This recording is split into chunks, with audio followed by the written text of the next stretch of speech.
The TEACH Act, Technology, Education, and Copyright Harmonization Act. It's a brief guide. It also tells you the benefits of the TEACH Act and who can use it and who it applies to. The TEACH Act updates the copyright law for online education. It expands the definition of the classroom. One time, the teacher and students all had to be same place, same time. TEACH Act expanded that to address distance education and course management systems. The TEACH Act tries to balance the needs of distance learners, distance educators, and copyright holders. The TEACH Act applies to any student enrolled in a distance education class. Benefits of the TEACH Act. Online instructors are now allowed to use material they did not have access to prior to this TEACH Act. We have access to more materials. Who uses the TEACH Act? You have to be accredited nonprofit educational and governmental bodies. Think of a public library. TEACH Act applies to them. What works or materials are covered by the TEACH Act? Your movies, audio files, images, photos, text, anything that you might incorporate into your class. Can you use an entire movie? No. It has to be a reasonable portion, and it must apply to what you're teaching.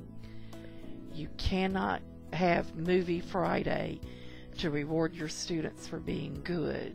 The TEACH Act does not apply to your textbooks.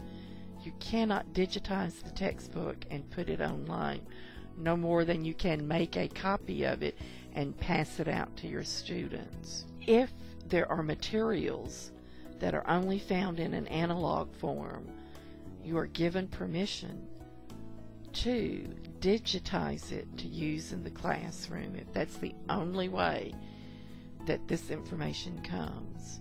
Where can these works be used? It must be under the direction of an instructor. It must be part of the class. It must relate to the content. The material can be posted by the student as well as the teacher.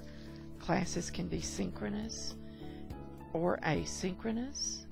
A class section for the definition under TEACH Act is that time which the student is logged into the server. The material can remain on the server for one or more classes, and the material can be accessed by the student each time he logs into the course. With the TEACH Act comes some technology responsibilities. We must make sure that this material can only be accessed by enrolled students. Once the course is over, they no longer have access to it. And as far as possible, students are not supposed to copy and share the digitized works with anyone else. Under the TEACH Act, the institution also has a part. They must provide copyright education, they must post notice, and they must promote copyright compliance. This PowerPoint has some resources about the TEACH Act. I recommend the workshop, the video workshop by Peggy Hoon. Excellent source. She explains it well. Thank you.